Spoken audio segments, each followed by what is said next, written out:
How can I allow myself to be a vibrational match to what life has caused me to become? That's what it's all about. Closing the gap, managing the gap, blessing the emotion that lets me know my vibrational relationship between me and me. And when you think about it, this isn't different than any guidance system, is it? Jerry and Esther have several different kinds and different vehicles, but the navigational systems are all based on the same premise. The satellites in the sky and the systems in the vehicles pinpoint where they are. And they program their desired destination, and then the system gives them the route and tells them how they're doing along the route. And when they get off the route, the system squawks. Please return to the highlighted route. When possible, make a legal U-turn. In other words, lots of constant information. They can't get off the highlighted route very far at all before all kinds of bells and whistles go off and the screen starts doing different things.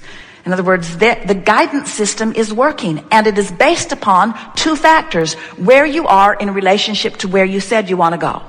And that's what your emotional guidance system is based upon. Where you are in relationship to where you said you want to go. So it just comes down to one thing and one thing only. If you would set an intention, nothing is more important than I feel good today. No matter where I'm going and no matter what I'm doing and no matter who I'm doing it with, it is my dominant intention to look for things that feel good when I see them. If that were the only intention that you held, you would be keenly alert to your guidance system, and you would be moving toward or in your vortex consistently. That vortex is calling you in a powerful way because it is the most powerful point of attraction that you have. It existed before you were born, and you've added to it ever since. The well-being of that vortex is calling you and calling you and calling you and calling you. It's your life purpose. It's your feeling of fulfillment. It's who you are. It's what you're about. And when you allow yourself, by letting go of those oars, we tease you. It's like you go to the edge of the river and you get in your boat and you deliberately, human beings that you are, point it upstream and paddle really, really hard. And we say, why not turn and go with the flow? And you say, oh, that's just lazy. And we say, but the stream is very powerful and very determined, and there are so many resources in it. Why use your energy to buck the current? Why not let the current carry you in the direction of that which you really are? And that's really the point that we're wanting to make with you. If you will chill out, if you will care more about how you feel than any other thing, if you will tend to your emotions first and then let the stream carry you so that your action then, oh, how much fun it is to apply your action when you're moving with the flow. Because when you're moving with the flow and you apply action, every action is meaningful. Every action gets big results. You begin to feel invincible. You begin to feel capable. You begin to feel accomplished. You begin to feel successful. When you go with the flow and apply your action, it's blissful. But when your action is all about bucking the current, it's not blissful. Doesn't get you the results you want. You feel frustrated because you're not getting the results you want. So you hear our message. Art of allowing, in a nutshell, is chill. Life has caused you to create your vortex. Your vibrational reality is vivid and real and compelling, and law of attraction is amassing the components. Hear this. Law of attraction, we're really on something here. Law of attraction is amassing the components. Law of attraction is the engine, it's the energy, it's the current. Law of attraction is amassing the components. You picked the components out, but law of attraction is amassing the components. We love this. Now hear this. Law of attraction is amassing the components. Did you hear it? Law of attraction is amassing the components. And now you have asked, you have put the components there. Now you must be simply one of the components that law of attraction will bring. You get it? That's why we say chill, chill. Just chill and let yourself be. Stop paddling upstream, let go of the oars, and let law of attraction bring you, along with everything else, into the culmination. Can you do that? Well, so many times you say, we've sort of warmed you up to it, and you sort of kind of want to right now. But so often what happens with so many of you is you say, well, then how do I get my rewards? How do I justify my experience? I find people like me better if I'm struggling. If I'm working hard, earning my keep. Don't want to make this look too easy. They'll stop liking me. And we say, oh, you really have no choice. Give it up. Give it up. Your work happened. You were born. Contrast brings the work from you because contrast makes you focus. Contrast makes you ask. Source takes care of everything else. Now your work is to contour the vibration of your being to make yourself a willing, compliant component of the amassing of law of attraction. It cannot be said more clearly. If you can hear that, then you're off and running, and there is nothing in this world or beyond that you are not capable of creating. If this time-space reality has the wherewithal to inspire within you a desire, this time-space reality has the wherewithal to deliver to you the components and all necessary things, the arrangement and alignment of circumstances and events and everything necessary for the full manifestation, actualization of anything and everything that you want. There is nothing that can be denied, and there is no one who can deny you. It has always been and it will always be. So if there is something missing from your experience, it's not really missing. It's over there in your vibrational reality. You just got to figure out how to get there. And did you hear what we just said? You don't have to figure out how to get there. You just have to figure out how to stop doing that thing you're doing that's not letting you get there. And here's a clue.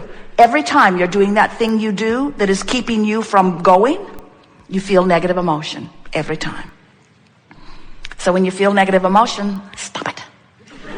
Oh wait, that doesn't work. Because when you say, I'm not going to do that, I'm not going to do that thing I'm not going to do, you're doing that thing you're not going to do. So you just have to try to find something that feels a little better. On this emotional scale, on the end where all of your empowerment is, it feels like love and appreciation and joy and enthusiasm and passion and friskiness. In other words, that's where total alignment is. That's a closing of the gap. On the other end of the scale, where despair is, where fear is, where disappointment is, where guilt is, on the other end of the scale is your perception of lack of empowerment. In other words, complete power and freedom and lack of power and freedom. But rather than focusing upon the specifics of these emotions, we find that it is so helpful if instead of calling it the emotion of revenge or the emotion of anger or the emotion of hope or the emotion of joy, we would encourage you to reach for the emotion of relief.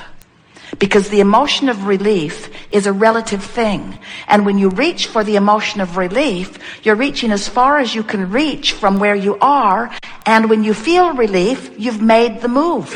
And when you've made the move, you're now standing in a new vibrational point of attraction. And that's so important to talk about, because when you stand in a new vibrational point of attraction, now everything in your world is going to shift.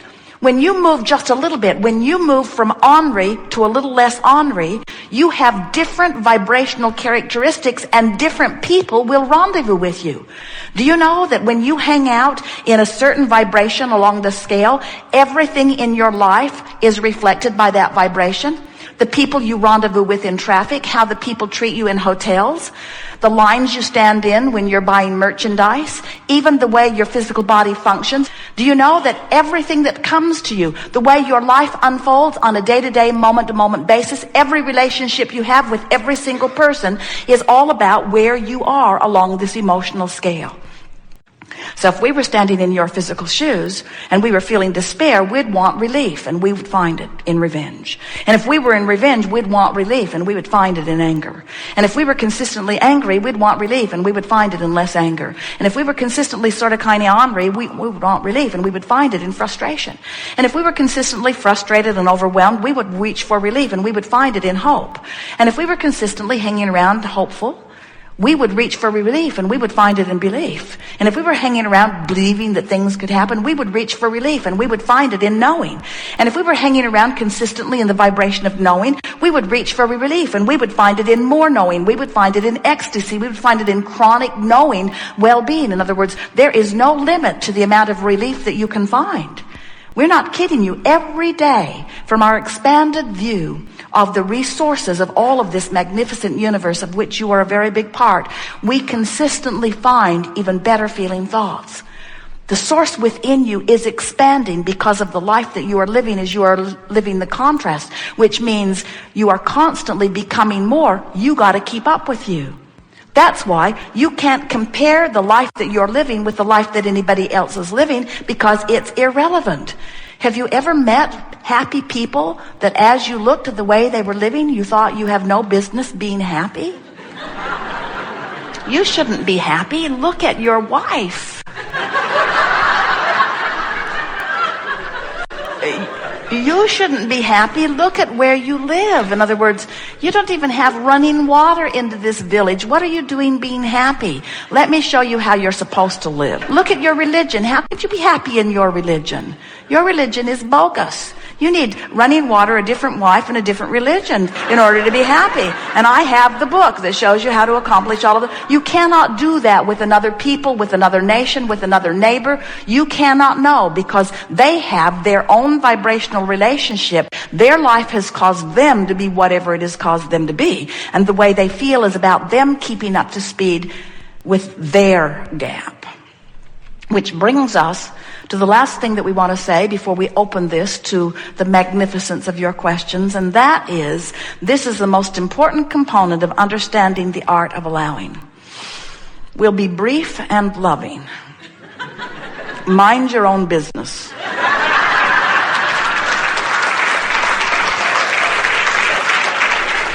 And nothing is your business unless you're feeling emotion about it. And if you're feeling emotion about it, that means you've made it your business. For example, let's say you have a friend or a relative or a child or a parent who is suffering something and you've been focused upon it. Do you know that you cannot observe anything without putting your improved version of it in your vibrational reality? So now you've put your failing son in your vibrational reality. You know what you don't want, you know what you do want. So the new and improved version of this person is now in your vibrational reality. You have become something more and something different because of this relationship. Now your obligation is to give your undivided attention to the new version. And when you do, you'll feel wonderful and you'll be an uplifter for that person. But if you instead say, hey, I created a new and improved version of you and you're not living up to it. You need to change, and you need to change fast, because when I look at you, I feel bad. And since you live with me, I have to keep looking at you. So either get out or improve, because I don't like feeling bad. And we say, now you're not minding your own business. Your business is over here. Your business is in your vibrational reality. They were an inspiration to what you made your business. But when you say to anyone, you need to change some condition of what you're living so that I can feel better, that's a very conditional love that will hold you in bondage forever, because you can't make them change. Your obligation, your responsibility, your path to freedom and joy and upliftment, and your path to assisting others in improving is to give your undivided attention to your version of them in your vibrational escrow. And when you do, not only will you feel wonderful, they helped you create it, and you are now in sync with Source's version of it. In other words, you are seeing them through the eyes of Source, and you're feeling wonderful.